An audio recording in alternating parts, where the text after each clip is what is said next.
Bonjour, j'espère que vous allez bien. Je m'appelle Alexandre Aubin, copropriétaire chez Gaspard. Aujourd'hui, je vais vous montrer un mode de cuisson pour les filets de porcelet au barbecue. En réalité, chez Gaspard, on fait du porcelet de lait, c'est une entreprise familiale, ça fait 40 ans qu'on opère dans le domaine. Puis on a voulu développer quelque chose où on avait le filet nature, qui a toujours été quelque chose de très apprécié de la clientèle. On a voulu développer une gamme de filets marinés. Mais il faut comprendre, par exemple, au niveau des marinés, c'est juste pour aller chercher différentes saveurs, différents profils de saveurs pour vos recettes, mais ça se cuit exactement de la même façon que les filets nature. Fait que ce que je vais vous montrer aujourd'hui, c'est applicable sur peu importe la version. C'est sûr que selon certaines cuissons, il y a des morceaux qui vont paraître plus. Fait que celle qui est citronnelle, gingembre, puis ail noir, sur le grill, ça va moins laisser transparaître que la Mojo ou la Pastor. Quand on va arriver au niveau de la Mojo ou la Pastor, ça va être quelque chose avec les saveurs, le profil aromatique, que le grill, ça va peut-être aller plus chercher au niveau du charbon de bois. L'autre, dans une poêle de fonte ou une poêle, ça va être plus délicat sur certaines saveurs. Fait qu'après ça, encore une fois, c'est plus dans vos styles personnels puis dans vos appréciations. Faut l'essayer. Puis la viande, c'est une chose, mais accompagné dans une recette avec des accompagnements, ça peut développer aussi d'autres styles de profil. Fait qu'il faut juste s'amuser un petit peu avec ça. Fait qu'aujourd'hui, on va cuire l'al-pastor au barbecue. Quand on arrive au niveau de l'al-pastor, il y a toujours la marinade qui est dedans. Souvent, moi, je l'utilise soit qu'on va la renapper un peu plus long pour que ça glaise sur le dessus, vu qu'il y a un petit peu de sucre, mais on va juste le laisser. Puis, normalement, ce que je fais, c'est que je fais juste le prendre.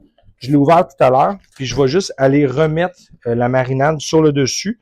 On n'a pas mis énormément dans les marinades de sel dessus parce qu'on a voulu. Ça, c'est personnel, OK? Mais moi, ce que j'aime la fleur de sel, le petit croquant que ça va apporter pendant la dégustation d'un produit. J'ai préféré laisser chaque personne mettre sa quantité de sel dosée à sa manière à eux. Fait qu'on a mis plus ou moins de sel dedans. Donc, si vous voulez extraire un maximum, il faut mettre un minimum de sel. Puis après ça, juste à votre guise, à ce niveau-là. Fait qu'on va aller griller au charbon de bois les filets. Fait que tantôt, j'ai mis la sauce entre les filets. Ce qui est important de se rappeler à ce moment-là, c'est juste avant de griller, je fais juste les tourner un petit peu. L'objectif des tournées, ça fait juste remettre toute la saveur. Puis quand on va arriver au niveau du grill, ça va venir saisir, puis ça vient remettre toute la belle marinade dessus. Puis on fait juste le mettre pour saisir au niveau du filet. Comme là, je travaille avec un charbon de bois, ma masse de chaleur est ici. Fait que là, ce qui est important, c'est quand je le mets en ce moment, je suis assez égal parce que là, je suis sur mon premier marquage. Mais vous comprenez que un filet, de la façon que c'est fait en pointe, puis c'est quand même fin au niveau du porcelet. Donc, quand je vais le retourner, après, je vais commencer à faire une cuisson un petit peu déportée. Et quand je vais commencer à faire une cuisson indirecte, je vais laisser la partie la plus grosse du côté chaleur pour que ça soit juste le résiduel de chaleur qui va venir faire la partie mince. Comme ça, ce que je suis en train de créer, c'est une uniformité dans comment que la chaleur va se répartir parce que la partie plus épaisse a besoin de plus de masse de chaleur que la partie mince au bout. Fait que mon objectif, c'est en le mettant dans la partie plus froide, même si ça reste quand même chaud, je laisse la chaleur rentrer doucement. Puis ça uniformise en fait la cuisson. Vous seriez au barbecue, même principe. Vous allez juste ouvrir des brûleurs. Si vos brûleurs sont dans l'autre sens, tu fais juste travailler dans l'autre sens. Il n'y a pas vraiment de façon. Vous faites un peu en diagonale vu que c'est mince pour que ça tienne sur les grilles. Mais vous comprenez le concept, c'est de garder la partie plus épaisse au niveau de la zone de chaleur. Au même titre, on veut pas tirer puis arracher la viande. Fait qu'il faut laisser la chaleur faire son travail qui va caraméliser, qui va faire en sorte que ça va détacher naturellement de la grille. Après ça, on n'aura pas à se battre. Tu sais, comme là, il est un peu accroché. Non, il l'est plus. Là, on va être capable de le faire puis le tourner. Puis naturellement, ça va le faire, ça. Tu te bats jamais contre la viande. Elle va détacher quand elle est prête. On va le laisser continuer à cuire. Puis après ça, on va le laisser continuer à en déporter. Fait que là, on est rendu à l'étape où je les ai tournés, je les ai saisis de tous les côtés. C'est sûr que quand il y a du sucre, comme exemple à l'al-pastor, c'est du jus d'ananas avec différentes saveurs. Puis à un moment donné, ce que ça fait, ça caramélise. Le sucre va caraméliser. C'est normal, cette partie-là. Que tu aies un feu pas fort ou un peu plus fort, ça fait partie du profil que tu vas aller chercher. Fait que c'est parfait. Fait que là, on est rendu à l'étape où juste continuer à juste faire un résiduel de chaleur pour cuire la partie qui est ici, qui est un petit peu plus tendre. Tu vois, déjà là, au toucher, tu le sens que ce morceau-là, il est pratiquement prêt. Fait que c'est là que tu veux l'éloigner de la source de chaleur, puis juste finir de cuire doucement. C'est la difficulté quand tu arrives au niveau d'un filet, c'est que vu que la masse est plus grosse, il faut que tu finisses de cuire, un peu comme cuire un poulet complet. Les cuisses cuisent pas à la même vitesse que la poitrine. Fait qu'il faut essayer de jouer que sa cuisson pour être plus doux, pour que tout cuise plus uniformément, parce que sinon ta poitrine va être sec, puis ta cuisse sera pas encore prête. Fait que c'est vraiment d'uniformiser un petit peu. C'est un peu ce que le filet fait. Fait qu'il faut juste être patient, on y va doucement. Là, je l'ai fait au charbon de bois. Encore une fois, c'est des goûts personnels. J'aime cuire au charbon de bois pour la saveur que ça donne. J'aurais pu le terminer doucement au four à pain parce que c'est ce que j'ai au fumoir ou peu importe. Rendu là, c'est vraiment des goûts. Barbecue au propane, c'est top aussi. C'est juste le fun.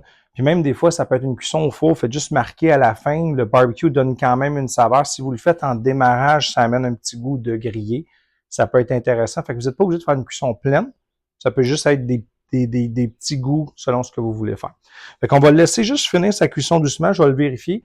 Ce coup-là, je vais le finir à l'aluminium. Je vous dirais que probablement que je vais arrêter vers 56 à 58 Celsius pour qu'il se rende doucement jusqu'à 62. Tu veux que ça prenne un peu de temps. Il va relâcher parce que la viande, en cuisant, elle stresse. Fait que le liquide, quand tu as saisi, cherche à aller vers les côtés. Puis quand ça se détend, ça revient doucement. Puis ça fait que ça uniformise. C'est pour ça qu'un rôti de bœuf ou un rôti de porc, ou peu importe ce que votre grand-mère a déjà fait à l'époque, a commencé à se servir tout de suite. Puis à un moment donné, bizarrement, le sang revenait sur la planche. S'il y a un bon repos, ça n'arrivera pas, ça. Fait qu'il faut juste laisser la pièce de viande se redétendre de la source de chaleur. Fait qu'on on va continuer tantôt, puis on va le faire. Fait qu'on va piquer, on va le suivre, aluminium, puis on va le laisser se détendre doucement pour aller chercher. Le but, c'est de la tendreté. Il faut le laisser revenir tendre. Il y a un certain stress dû à la chaleur. Je viens de vérifier. On est rendu à l'étape de le mettre dans l'aluminium. J'arrive vers 58. On veut le laisser tirer doucement. Les gens ont peur de tout ça. C'est sûr que, entre vous et moi, plus tu vas laisser tempérer longtemps, plus le danger qui arrive, c'est qu'il se tiédit. Quand même, le morceau va se tiédir. Donc, souvent, c'est là que dans un restaurant, ils vont compenser avec une assiette chaude. Ils vont compenser avec certains. Ils donnent un coup de main, ils vont leur flasher juste avant de le servir pour leur donner un petit coup de chaleur. Tu veux t'aider à ce niveau-là. Essayer d'être capable d'avoir, parce que plus il va être tempéré, plus il va être juteux, plus il va être tendre. Je trouve personnellement que tiède chaud, on s'entend, là. C'est là que tu as les meilleurs profils, parce que trop chaud, on dirait que tu perds certaines saveurs, puis trop froid, ça marche pas. Là, dans la papillote, là, quand je l'ai faite, j'ai laissé les morceaux par en bas parce que quand il va se détendre, tout le sang puis le jus qu'il y a dans ta viande va se redétendre, puis il va en avoir après dans le bas de l'aluminium. Tu veux pas le mettre à l'envers puis jouer avec pour que le sang se mette à tourner ou les liquides de cuisson se mettent à tourner partout au niveau du papier. Tu veux être capable de garder ce jus-là pour arroser après. Fait que ce qu'on va faire, c'est qu'on va laisser reposer vraiment comme ça, là, juste la petite papillote par en haut. Le liquide va se tomber dans le fond. On va couper, on va mettre la fleur de sel, puis après ça, je vais pouvoir reprendre, puis c'est ce que j'aime le plus, c'est que je vais pouvoir reprendre le jus de cuisson, puis aller le couler dessus, fait que ça fait fondre un peu les cristaux de sel, ça le répartit un peu plus égal, mais il reste quand même un petit crunch de la fleur de sel qui est assez intéressant à aller chercher. Fait que, on va laisser reposer. Dans ce moment-là, la température, je vous dirais, vu que le morceau est plus petit, c'est pas un gros morceau, peut-être un 5 minutes, parce que tantôt, j'exagérais avec 10, là. Si la pièce était plus costaude, comme on va avoir d'autres morceaux qui vont être plus gros, ben là, à ce moment-là, on va laisser un repos. Plus la masse est grosse, plus on peut le laisser reposer longtemps. On est quelque chose de plus délicat, petit. On va donner un petit peu moins de temps. Ça va faire le même travail. Fait qu'on va laisser reposer, puis on revoit ça dans 5 minutes. Fait que là, c'est comme Noël. On va déballer notre cadeau. C'est ça qui est le fun quand tu mets du papier d'aluminium. Il y a quelque chose de génial là-dedans. Fait que tu vois, tu vois, c'est bien détendu. Celui-là, il n'y a pas beaucoup de jus de cuisson. Tu sais, des fois, il y en a un petit peu, mais il y en a quand même un peu. Mais celui-là, il va être plus dur à faire couler vu la quantité qu'il y a en arrière. Donc, le repos était bon. C'est super par rapport à ça. Fait qu'on va juste prendre le morceau de viande, puis on va laisser tempérer. Puis comme ça, on va juste venir couper nos beaux petits morceaux de porcelet. C'est vraiment un beau petit rosé dedans. Puis comme ça, ça va être magnifique. C'est sûr que, comme je vous expliquais tantôt, la partie la plus épaisse, il va avoir toujours un petit peu plus rosé. Moi, c'est ce que j'aime en fait de ce morceau-là, c'est que ça permet à tous les types de cuissons de bonne humeur parce que tu as un morceau un petit peu plus rosé jusqu'à quelqu'un qui aime quelque chose d'un petit peu plus cuit. Puis tu vas arriver, regardez, ça a juste fait à peu près un rosé assez égal tout le long du morceau. C'est sûr qu'on arrive dans la pointe, c'est un petit peu plus délicat. On va être rendu à l'étape de mettre la fleur de sel. Puis normalement, s'il y a assez de jus de cuisson, je me serais retourné, puis j'aurais juste pris, bon, excusez, je viens de virer ça vite, là, mais on va juste mettre un peu de jus de fleur de sel. Et après, voir si je suis capable de extraire un petit peu le jus de cuisson. Si c'est le cas, c'est du bon. Il y en a juste assez. C'est comme le petit jus parfait, là. C'est un rappel de saveur, c'est ça qu'on veut. C'est ça qui est important d'aller faire à ce niveau-là. Pour le reste, ben, je pense qu'il faut juste se gâter, prendre un beau morceau, puis profiter du porcelet. Bon appétit! C'est tellement tendre, hein, quoi.